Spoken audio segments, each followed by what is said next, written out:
For over a decade now, the AFC East has held the crown of worst division in the NFL more consistently than any other in the league. In combining all of the records of teams that aren't the Pats since the 2002 realignment, you get a grand total of 387 wins to 456 losses, which isn't the worst mark in the NFL considering there's been a lot of mediocrity in there, but it certainly looks that way when you include the fact that a team not named the New England Patriots has only won the division once in the last 16 years. So even if the AFC East hasn't been the worst division in football, it's certainly been the least competitive, and based on the general consensus, that doesn't seem to be changing anytime soon. The Patriots are still here, as they painfully reminded us, and their defense and offensive line remain as strong as ever, but I think 2019 just might mark a change in the wins of the AFC East as two more teams in the fold begin to find their identity. So today, let's take a look at those two organizations that are trying to put the pieces together and ascend above consistent disappointment, and break down what needs to fall into place for both of those teams to truly be competitive for New England's unchallenged AFC East crown.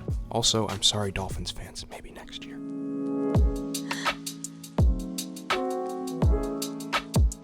The Buffalo Bills have been one of the most slept-on teams so far this offseason, despite what I'd consider to be one of the most improved rosters in the entire league heading into 2019. Now, we can't begin to talk about the Bills without mentioning the elephant in the room, who happens to be a 6'5" quarterback that both impressed and infuriated at different times over the course of last season.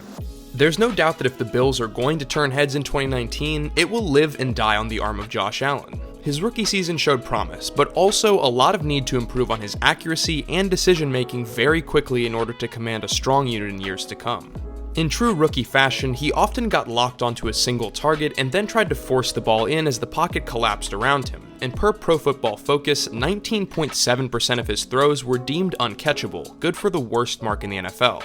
But while that leaves a lot to be desired from a franchise quarterback, it's not like it's all bleak for Allen, since he walked into a situation that hardly had any of the proper tools to succeed in the first place. The hope for 2019 is that that's going to change. The Bills' offensive line ranked 30th in adjusted line yards per Football Outsiders last season, but this offseason they've completely overhauled the unit with tons of new key additions like Mitch Morse, Quinton Spain, Spencer Long, Ty Nsekhe, and draft pick Cody Ford. It's clear that they want to give Josh Allen a chance to make better, more accurate reads and keep him off of his back, and both the run and pass game should improve drastically as a result after an abysmal season. But if all goes to plan, that isn't where improvement stops for the offense. They've also added considerable talent to the receiving core in Cole Beasley, who should be a solid security blanket for Allen underneath, and John Brown, who provides the deep speed needed in order to take advantage of Allen's cannon arm downfield. While the passing game was bad last year, the Bills' rushing attack might have been even more depressing, and consequently they brought in more running back depth in the ageless wonder Frank Gore and an explosive young talent in Devin Singletary. Shady McCoy is now in a contract year and will no doubt be motivated to bounce back after his own poor showing in 2018. While there isn't an established number one receiver, Zay Jones and Robert Foster have an established rapport with Allen that they'll look to build into a stronger attack, so I'm really interested to see how the unit is able to make strides in Brian Daboll's second year at offensive coordinator. While last year's other rookie quarterbacks are all undergoing a significant scheme or coaching change, the Bills should be able to find strength in their relative stability as an organization right now. Though that isn't to say that Sean McDermott's seat won't heat up extremely fast if the team struggles to win games. But one thing that's already been done right that a lot of people have ignored about the Bills is just how good their defense already is, and it's only gotten stronger this offseason. Last year, the Bills were second in total defense, accompanied by the best secondary in the league in terms of passing yards per game. They don't have a lot of big names, but players like Jerry Hughes, Lorenzo Alexander, Tre'Davious White, and Micah Hyde were all extremely effective for the Bills in 2018, and with a new stud addition in defensive tackle Ed Oliver to create even more interior pressure, and hopefully a step forward from Tremaine Edmonds at linebacker, this group has an excellent chance to repeat as one of the top defenses in the league this season. While Sean McDermott gets a lot of undue hate for the struggles of the Bills, I think with another year in the same defensive scheme, with the same personnel for the most part, the Bills' defense will be able to give all of the chances needed for their offense to get the job done. It's just a matter of taking all of the pieces and putting them together. If Josh Allen is able to step up in year 2 and the defense can remain healthy throughout the season, don't be too surprised if this team is playing in January just like they were 2 years ago. So keep your eye on the Great White North, because Buffalo just might have the division on thin ice if they're finally able to play up to their potential. We've still got one AFC East team to cover in this video, but before we get into them, I'd like to take a quick second to thank today's sponsor over at Audible. Audible is an excellent service that provides a huge catalog of audiobooks and other audio products across just about every genre imaginable. Recently, I've actually been listening to Monsters, a book that chronicles the historic 1985 Chicago Bears. Since defenses that are able to beat an offense before the ball is even snapped are my favorite part of football, the chance to go in-depth on the greatest defense to ever exist just by pressing play in my car is such an awesome resource. If you're interested in checking Audible out for yourself, they're hooking you guys up with a free 30-day trial with an audiobook and 2 additional Audible originals included. All you need to do to get started is visit audible.com/settheedge or text SETTHEEDGE to 500-500. That way you get to test them out and see why Audible is the best in the business when it comes to providing audio content. Again, that's audible.com/settheedge or just text code SETTHEEDGE to 500-500 to start your free trial today.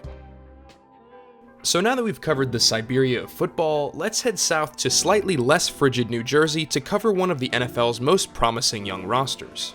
The Jets, like the Bills, boast one of the saddest fan bases in the NFL, and also like the Bills, their rookie quarterback last season had a lot of bad to go with the good. But if there's one thing for Jets fans to really take solace in, it's the fact that we have seen enough from Darnold to know that he can truly be a great starting quarterback in the NFL. After an injury later in the season, he was allowed to take a step back and learn more in-depth from Josh McCown both on the field and as a leader in the locker room. When he returned over his final 4 games, he played like a much more mature passer than the interception-heavy rookie that we saw over the first half of the season. Over his last 4 starts, he threw for 6 touchdowns to his 1 interception with a 64% completion percentage, in spite of the lack of talent surrounding him and completely non-existent running game. Heading into 2019, the offense itself looks to improve alongside Darnold in his second year, though it still has quite a few holes to fill, mainly the ones the defensive linemen will be rushing through. The biggest addition this offseason has been Le'Veon Bell, former running back for the Pittsburgh Steelers.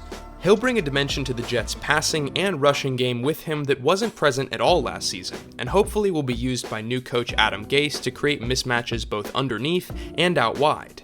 Bell's running style will help to be able to play off of the offensive line talent around him, and after adding veterans in Kalichi Osemele and Ryan Khalil as leaders for the unit, along with their 3rd-round draft pick in tackle Chuma Edoga, the Jets will look to create a bit more space off the ball after ranking dead last in adjusted line yards per Football Outsiders last season. The receiving core, led by Robbie Anderson and new addition Jamison Crowder, will hopefully continue to build a connection with Darnold and give him opportunities to get the ball down the field. The offense has a lot of unproven potential as a group, and I certainly expect there to be some growing pains in the early season, but I think that the Jets have a great opportunity to finally get some stability at quarterback with Gase and Darnold at the helm.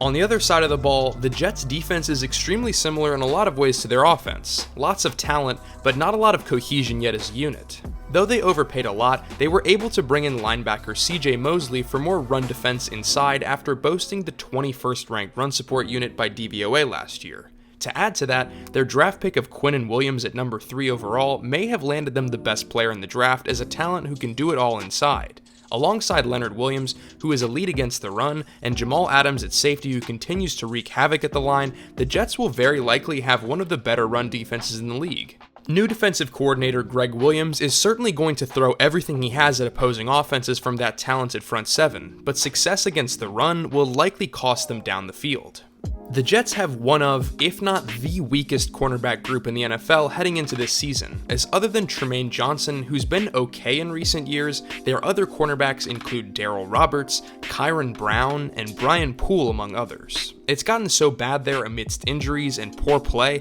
that Jamal Adams has volunteered to play corner for them. Hopefully that doesn't happen, because Adams was one of the best safeties in the NFL last year. With him coming off of a second-team All-Pro season last year and fellow safety Marcus May hoping to rebound after a tough year in 2018, they'll hopefully be able to provide a major boost together on the back end for what will likely be a struggling unit. Overall, the Jets as a team have a lot of questions, but just like their division rival in the Buffalo Bills, they're both in different places last year, and they have more answers now than they did last year. Are we going to look back on 2019 as the year that the Patriots were dethroned? Probably not, but it's at least a possibility over this season and the next few seasons that hasn't looked to be there since the Mark Sanchez and Rex Ryan era ended in humiliating fashion. But now that we're headed towards 2019, with both of these teams looking to their quarterbacks of the future to lead them out of their own eras of depression and darkness, it might be sooner than you think that football's weakest division finds the light at the end of the tunnel.